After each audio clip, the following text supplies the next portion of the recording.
이 시간 우리에게 주시는 하나님의 말씀 사사기 8장 22절에서 28절까지 말씀입니다.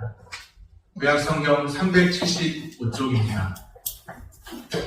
그때 이스라엘 사람들이 기드온에게 이르되 당신이 우리를 미디안의 손에서 구원하셨으니 당신과 당신의 아들과 당신의 손자가 우리를 다스리소서 하는지라. 기드온이 그들에게 이르되 내가 너희를 다스리지 아니하겠고 나의 아들도 너희를 다스리지 아니할 것이요 여호와께서 너희를 다스리시리라 하니라. 기드온이 또 그들에게 이르되 내가 너희에게 요청할 일이 있으니 너희는 각기 탈취한 귀고리를 내게 줄지니라 하였으니 이는 그들이 이스마엘 사람들이므로 금 귀고리가 있었습니다. 우리가 대답하되 우리가 즐거이 드리리이다 하고 겉옷을 펴고 각기 탈취한 귀고리를 그 가운데에 던지니 기드온이 요청한 금 귀고리의 무게가 금 1700세겔이요 그 외에 또 초승달 장식들과 해물과 미디안 왕들이 입었던 사색 의복과 또 그 외에 그들의 낙타목에 둘렀던 사슬이 있었더라. 기드온이 그 금으로 에봇 하나를 만들어 자기의 손은 오브라에 두었더니 온 이스라엘이 그것을 흠난하게 위함으로 그것이 기드온과 그의 집에 올무가 되니라. 미디안이 이스라엘 자손 앞에 복종하여 다시는 그 머리를 들지 못하였으므로 기드온이 사는 40년 동안 그 땅이 평온하였더라. 아멘. 샬롬. 주님의 평강이 함께하기를 소원합니다. 아멘. 기드온의 마지막 행적에 대해 살펴봅니다. 금으로 만든 에봇이 있습니다. 에봇이 뭘까요? 대제사장의 의복, 성의입니다. 거룩한 옷이죠. 그런데 그냥 에봇이 아니고 어떤 에봇인가? 금으로 만든 에봇이라고 그러죠. 상당히 그 에봇, 금으로 만든 성이 본다면 상당히 멋있어 보이겠죠. 기드온의 마지막 행적에 치명적인 오점을 남기는 물건이었습니다. 사람이 그 마지막을 어떻게 마무리하는가 중요한 것입니다. 기드온의 마지막 행적에 치명적인 오점을 남기는 물건이었습니다. 금으로 만든 그 에봇은 온 이스라엘을 우상숭배에 빠뜨렸습니다. 이스라엘 사람들은 기드온에게 열광했습니다. 왜냐하면 300용사로 도무지 불가능해 보이던 그 싸움에서 승리했기 때문이지. 누가 주신 승리였을까요? 하나님이 주신 승리였습니다. 그런데 사람들은 기드온이 자신들을 미디안의 손에서 구원했다. 그렇게 말합니다. 22절 말씀입니다. 그때 이스라엘 사람들이 기드온에게 이르되 당신이 우리를 미디안의 손에서 구원하셨으니 당신과 당신의 아들과 당신의 손자가 우리를 다스리소서 하는지라. 이스라엘 사람들이 기드온에게 하는 말인데 당신이 우리를 미디안의 손에서 구원하셨습니다. 물론 하나님께서 기드온을 통해서 일하셨지만 하나님께서 주신 승리를 하지 않고 당신이 해냈습니다. 기드온이 미디안의 손에서 자신들을 구했다고 말하고 있습니다. 그러면서 당신과 당신의 아들과 당신의 손자가 우리를 다스리소서. 이스라엘의 통치를 기드온에게 맡기죠. 기드온은 어떻게 응답합니까? 백성들의 요구를 거절합니다. 23절 말씀입니다. 기드온이 그들에게 이르되 내가 너희를 다스리지 아니하겠고 나의 아들도 너희를 다스리지 아니할 것이요 여호와께서 너희를 다스리시리라 하니라. 여호와께서 너희를 다스리시리라. 나도 너희를 다스리지 않을 것이고 내가 너희들의 통치자 아니고 내 아들들 그들도 너희의 통치자 아니 다스리지 아니할 것이고 여호와께서 너희를 다스리십니다. 하나님만이 이스라엘을 다스리실 참된 통치자이심을 선포합니다. 자신과 자신의 아들도 통치자가 되지 않겠다고 선언합니다. 참으로 옳은 말이죠. 이 말만 들었을 때는 참 잘했죠. 그런데 언행일치까지 들었다면 정말 좋았을 것입니다. 정작 행동은, 말은 정말 멋있는 고백이었는데 정작 행동은 그의 고백과 일치하지 않습니다. 기도는 백성에게 전쟁의 승리를 떠올리는 전리품, 전쟁에서 이제 이기고 나면 전리품이 있지 않습니까? 그 전리품을 요구합니다. 통치자에게나 어울리는 요구였죠. 통치자의 자리는 거절했습니다. 그런데 통치자의 버금가는 그 영향력으로 탈취한 전리품들을 요구합니다. 금 귀고리를 요구하고 있죠. 사람들이 나를 축혀 세우고 또 내 능력을 인정해줄 때 당신이 해냈습니다. 당신이야말로 진정 믿음의 사람입니다. 내 능력 인정해줄 때 나는 어떤 반응을 보일까요? 진정 하나님만이 우리의 참된 통치자라고 인정하고 있을까요? 입술로는 공경하는, 마음은 주님에게서 멀어져 있지는 않은지 돌아봐야 합니다. 우리가 고백하고 있는 그 신앙 고백대로 우리가 행동하고 있는지 돌아봐야 합니다. 언행일치가 있는 신앙인으로 살아가야 합니다. 네. 우리의 마음이 우리의 행실과 일치하여서 언행일치, 신행일치가 있는 믿음의 사람들 다 되시기를 소원합니다. 네. 예수님 시대의 바리새인 서기관들은 이사야 선지자의 말씀처럼 너희는 마음은 공경, 입술로는 공경하나 마음은 내게서 멀도다. 그런 말을 들었죠. 그런 책망을 듣는 사람들 되지 않고 우리의 마음도 우리의 행실도 하나님 온전히 경외하면서 하나님 인정하면서 사시기를 바랍니다. 네. 기도는 자신의 욕심을 제어하지 못합니다. 금으로 만든 에봇이 세상의 모습을 드러냅니다. 그런 금으로 만든 에봇이 우리 집에도 있다. 그러면 좋겠죠. 27절 말씀입니다. 기드온이 그 금으로 에봇 하나를 만들어 자기의 성읍 오브라에 두었더니 온 이스라엘이 그것을 음란하게 위함으로 그것이 기드온과 그의 집에 올무가 되니라. 기드온과 그의 집에 뭐가 되었다고 말하죠? 올무가 되었다고.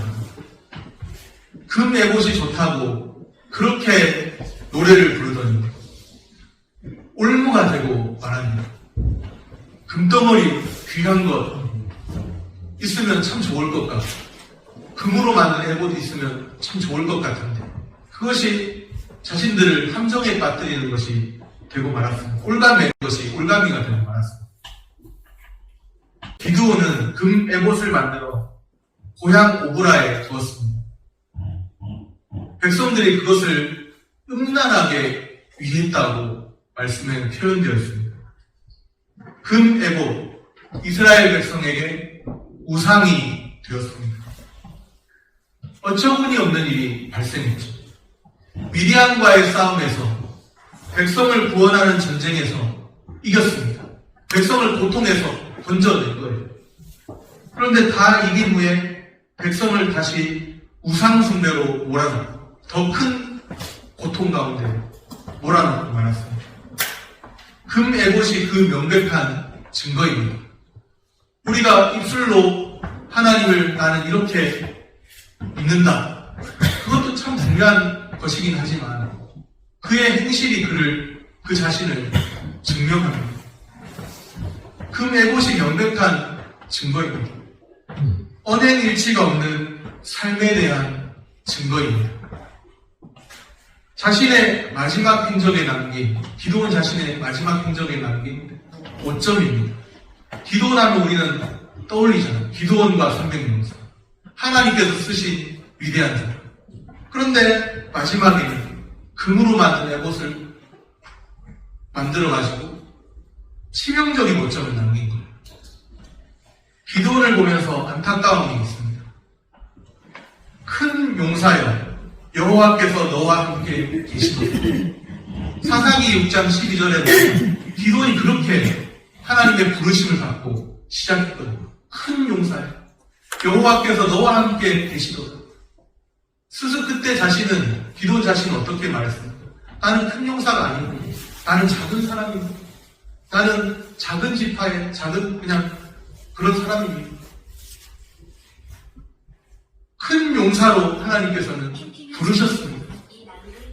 큰 용사같이 살아온 여정입니다. 쉽지 않았지만 하나님을 신뢰하면서 또 미디안과의 싸움에서 이겨낸 그런 시간들이 있습니다. 그런데 마지막 행적에 5점을 남깁니다.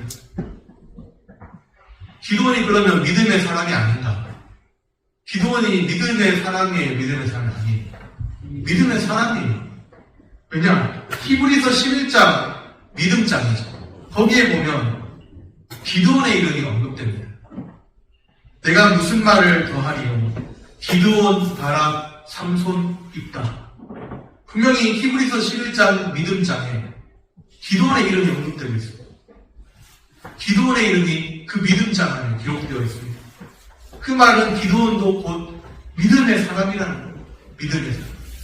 믿음의 사람인데 그 자신의 마지막 행적에 안타까운 그런 치명적인 오점을 남기고 있죠. 미디안과 싸운 사사입니다. 사사. 하나님 들어 쓰신 사사. 큰 용사입니다. 마지막까지 큰 용사다운 그런 모습이었으면 얼마나 좋았을까요? 정말 하나님 앞에서 성실하게 살아온 사람입니다. 하나님 앞에서 충성되이 살아온 사람. 큰 용사로 부르심을 받아서 큰 용사같이 살아왔죠. 그런데 마지막까지도 큰 용사 같은 그런 모습으로 마지막을 장식했다면 얼마나 좋았을까요? 그런데 마지막에 아쉬움이 너무나 크게 남습니다. 끝이 좋으면 다 좋아 보이기도 하죠. 예전에 부교육자 시절에 부목사들끼리 같이 찬양을 준비해서 이렇게 합창을 한 적이 있었는데 보니까 앞에도 좀 틀리고 중간에도 좀 틀리고 이러는 거예요. 근데 한 사람이, 한 목사님 위로하기를 처음 중간 좀 다 틀려도 끝에만 잘 맞으면 끝이 좋으면 다 좋다 이러는 거예요. 끝이 좋아야 합니다. 끝이. 처음도 좋아야 되고 중간도 좋아야 하지만 끝이 좋아요. 아멘. 그런데 이 끝이 좋아야 되는데 마무리를 잘해야 돼요. 그렇지 못한 것이 기도의 안타까운 삶입니다. 끝이 별로예요. 역시 인간은 불완전함을 깨닫습니다. 이 사사기의 기록을 통해서 기도원 같은 훌륭한 사사, 300명의 그 용사로 그렇게 미디안과의 싸움에서 그 위기에서 이스라엘 백성들을 건져냈던 하나님이 들어쓰신 사사였는데 그럼에도 불구하고 역시 인간은 불완전한 존재다. 기도원같이 큰 용사도 믿을 만한 대상이 아니라는 것을 깨닫습니다. 기도원이 아니라 주님이야말로 이스라엘의 진정한 사사이십니다. 이스라엘의 진정한 구원자입니다. 주님이 이스라엘의 참 구원자시고 의지하고 신뢰할 대상은 오직 우리 주 하나님이십니다. 우리가 어떤 사람 의지하다 보면 사람은 우리를 상처 주고 사람은 우리를 실망하게 해요. 제가 여러 번 물은 적이 있지만 여기 앞에 있는 최 목사 믿을 만한 사람인가요? 믿지 못할 사람인가요? 웃기만 하시는 게 어떤 의미인지 믿지 못할 사람이라고 섭섭한 느낌이 들어요. 믿을 만한 도끼에 믿는 도끼 발등시킨다고 하니까 조심하십시오. 믿지 않아요. 사람은 믿음의 대상 아니고 사람은 사랑하고 섬길 대상이죠. 아멘. 사람은 우리를 상처 주고 실망하기도 합니다. 우리가 참 믿었는데, 이 사람만큼은 믿었는데, 이 사람만큼은 아니라고 생각했는데, 우리에게 상처를 주고, 우리에게 실망해도 해요. 그러나 우리 주님은 어떻습니까? 우리가 주님을 실망케 할지언정, 우리 주님은 우리를 한 번도 실망케 하지 않습니다. 우리 생각에는 이것이 합당하지 않고, 이 상황이 합당하지 않다고 생각할지 몰라도, 주님은 우리를 더 좋은 길로 인도하고 계십니다. 우리를 실망케 하지 않는 것, 사람이 아니라 우리 주 하나님이십니다. 주님을 신뢰하고 오늘 하루를 살아가시고 또 우리의 남은 생애를 주님을 의지하며 사시기를 바랍니다. 말씀을 정리합니다. 언행 일치가 있는 신앙인으로 살아가야 합니다. 의지하고 신뢰할 대상은 오직 우리 주 하나님이십니다. 우리 주님만이 우리를 실망케 하지 않는 진정한 유일한 통치자이십니다. 오직 우리 주님을 의지하며 사시기를 축복합니다. 기도하겠습니다.